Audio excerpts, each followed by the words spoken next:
Hey everyone, Lauren here with Joe Mass, your Chief Investment Officer. It is Sunday evening, June 22nd, and we are recording this. I'm in Bozeman, Montana on a little family vacation, and Joe's working remote in Hawaii. And obviously, with the events of this weekend, with the U.S. bombing three various nuclear sites in Iran, we wanted to connect and put together this video, give you some of our initial thoughts obviously this is some breaking news, but just wanted to connect. It's really important for us that you hear from us, that you know what's going on, that you feel comfortable. These are sensitive times, and especially with the events of this weekend, we know that this is going to impact some people differently.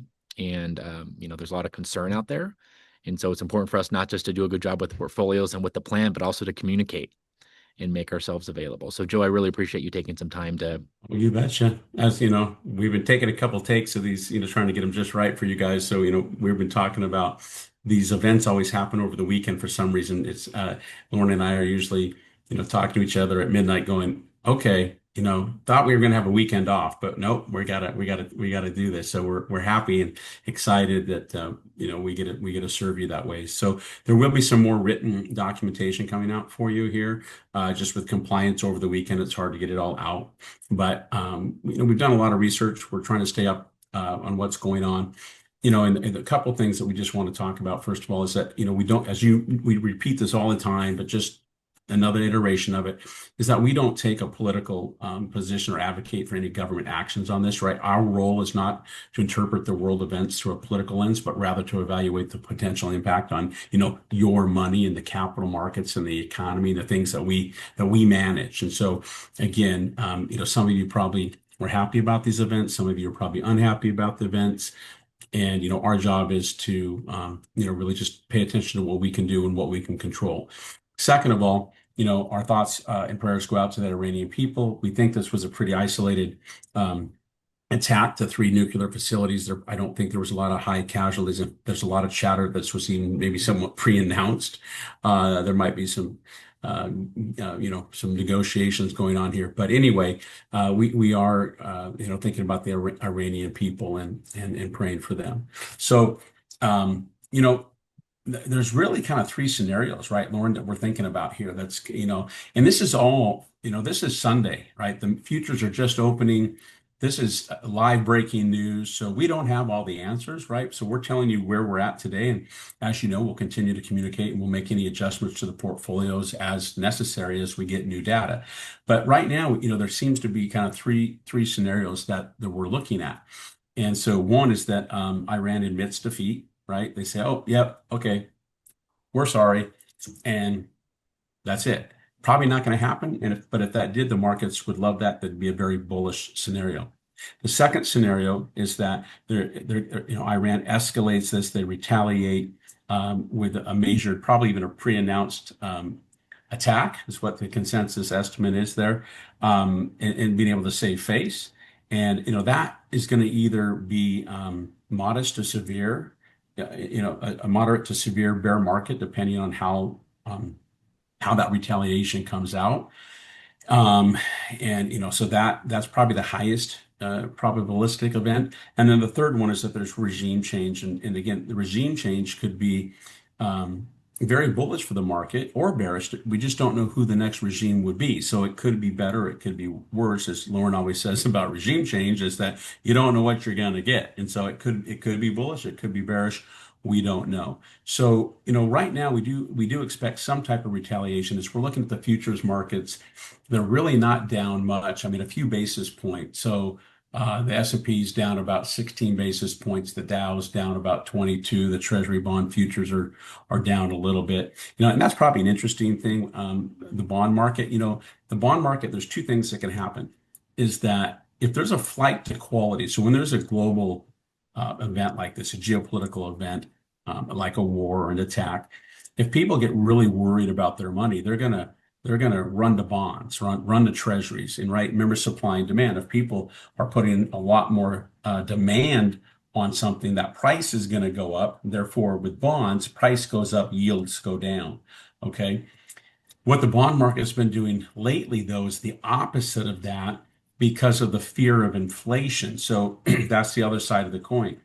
if oil prices go up, which, between who's, it depends on whose estimate you look at, but JP Morgan, I think, has a target of high as $130 if they close the strait. And, others have it as high as You're 100. talking But about Iran and one of the retaliatory yeah, exactly. closing Yeah. Yep. closing the strait, which a lot of the oil goes through. Yeah, any retaliation or just this event, oil did open up higher. It is higher, maybe 6% at one point already today. So oil is definitely a direct commodity that we're expecting to have some inflation on, and that can trickle down through into our economy at some point. So, and that's what the bonds are focusing a little bit more on. They're focusing on the inflation, and so therefore rates are going to can go up because bond prices are going down. And so there's two ways the bonds could play out there. And we'll just have to wait and see. But uh, the flight to safety hasn't shown up yet.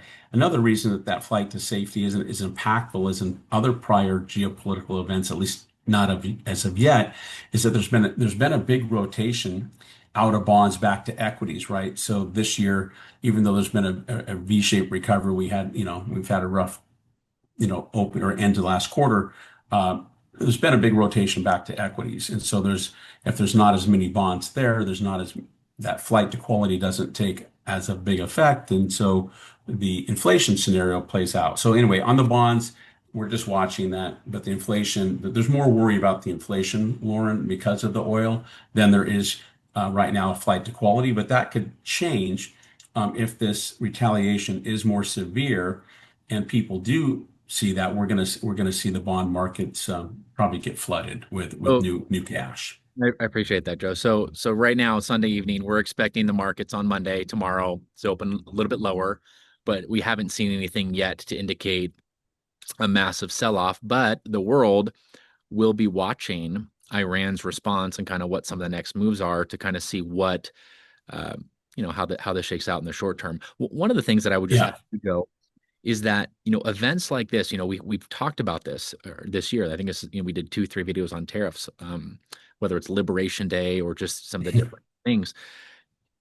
Headlines and the bombing of Iran over the weekend is definitely a massive headline, don't get me wrong, but the headlines in and of itself and one factor do not change our long-term investment strategy. And That's correct. Yeah.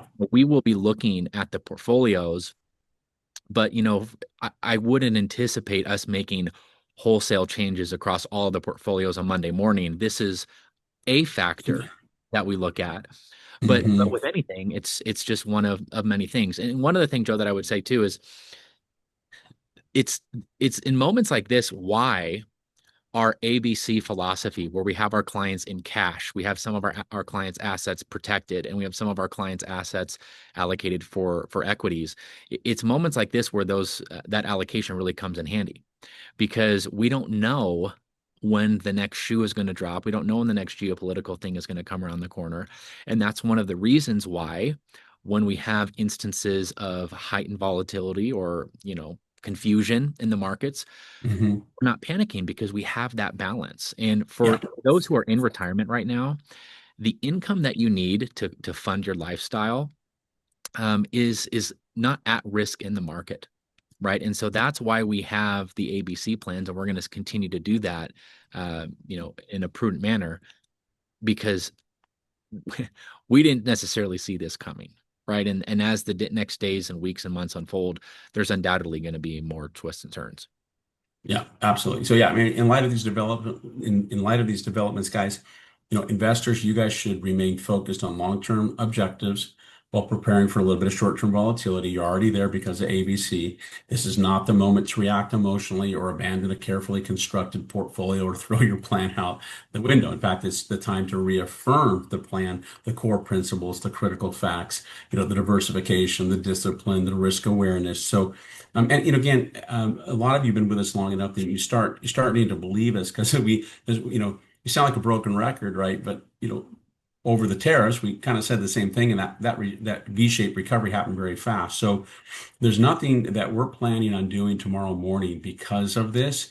But if your willingness or ability to take risk has changed, if your ABC allocation has changed, then we need to sit down and have that conversation. But from the portfolio management perspective, as I'm wearing my chief investment officer's hat, there's nothing that we're going to do tomorrow because of these events, and the markets look pretty. I mean, the Dow Jones futures are actually even maybe, nope, those are not quite positive, but it's let's see, what was the last time this happened here with Israel? I mean, the markets went down about a point and a half. So it's a meaningful, but it's recoverable, right? We haven't seen a 30, 40, or 50% market pullback yet. We're seeing measured and reasonable reactions so far. The Asian markets are open, and those, the Nikkei's down 0.43%, the Hang Seng's down 0.08%, right? So, just not a lot of negative movement yet. Now that could change tomorrow. And again, out of our three scenarios, that retaliation, we just got to see how severe it is, and then the markets will react. But I think right now it's not as bad as it could have been. So oil, barring oil and inflation. But so yeah, just stay fast, stay calm. Give us a call if you need to talk about your individual situation. No one likes these geopolitical tensions and events, and they're not fun. But we think you're been working with SPG for a long time. You're in a really good position already for ABC. Like Lauren says, your retirement, your income is really set aside from this. It's not affected to this. Just really affects your red money buckets, right? So it's only one out of your three buckets. That's the red money. And again, a lot of our red money portfolios in fact, they're all positive for the year. I mean, all the equity portfolios, as of Friday, were actually positive. So, not bad for this type of volatility in this year. Not bad for when we've had, a new election, the first 100 days, Liberation Day, the terrorists, the V-shaped recovery, an Israel war, U.S. bombing. For all of this geopolitical tensions, um, I'll take it. I'll take where we're at right now. And Yeah. so Well, and one thing too, carry on, stay calm. I think one thing too is, the markets can be pretty resilient, despite a lot of the various headlines. And one of the reasons we like to do these videos is your plan is not just a good plan because the dollars and cents look good, and then that obviously is our main mandate. But we want you to feel comfortable. We want you to be able to enjoy retirement. We don't want to be stressed and worried about the markets. And so, as Joe said, reach out, call, email if you want to connect with someone on our team. We're always available. I did want to extend a personal invitation to our next State of the Market event. It's going to be held on August 4th and August 5th at UW Bothell and Bellevue College. So we'll get you all the details as far as time and room numbers and all that. But it's a great opportunity to connect, listen to Joe and myself talk about what's going on in the economy, what's going on in the market, see some of our team members. Connection, engagement, communication, relationship are core tenets of SPG. And so we want you to always feel like you're part of the story. So we Yeah, this August is probably going to be a very good one to attend for those who haven't attended lately because of all these events. So, this is, I've been working all weekend, reading, researching, calculating. So, give me another 30 days and, I'll have a lot more to say. But, yeah, come listen, and it's going to be a really good recap. Again, we'll probably communicate to you before then if really necessary. If you don't see any written material or a video, it is probably because we feel that it's just not necessary. And so don't worry if you don't hear anything. You can come and learn about what's going on in August. Well, I will, Joe, let you enjoy the rest of your. What time is it over there right now in Hawaii? It 4, 7? is, I don't even know, 6 o'clock. It's 6 o'clock over here. Yeah, I think Oh, it's six here. 12 East Coast time. 3 o'clock. No, what you guys are 9, it's 10 o'clock here. right? Yes, 9 o'clock. The kids are asleep. Nine. Doing a little family vacation. My wife is from Montana, so we're over here, and we are expecting a third little boy this fall. So it's kind of a little bit of a baby moon as well for the There we Downs. go. Well, that's Right. awesome. Well, And what it's, a baby moon. You're I you're know, you're having to talk about geopolitical events in Iran on your baby moon. I yeah. bet you didn't think that was coming. Yeah, I would just last thing say to everybody watch this video, it really is an honor and a privilege to be able to serve you and partner with you with your finances. And in moments like these where we put together these videos, it really is just so great because we love what we do. We get to connect and listen and talk through the different, highs and lows of life, and the various geopolitical events are one of many things that we have to navigate, and we will. So we will continue to have our hands on the steering wheel, looking at what's going on, making prudent adjustments, communicating with you. Reach out anytime if you have any questions, and we look forward to seeing you at the State of the Market event coming up in August. So thank you, Joe. Thanks, guys. Thank you. Thank you, Lauren. Thank you, everybody.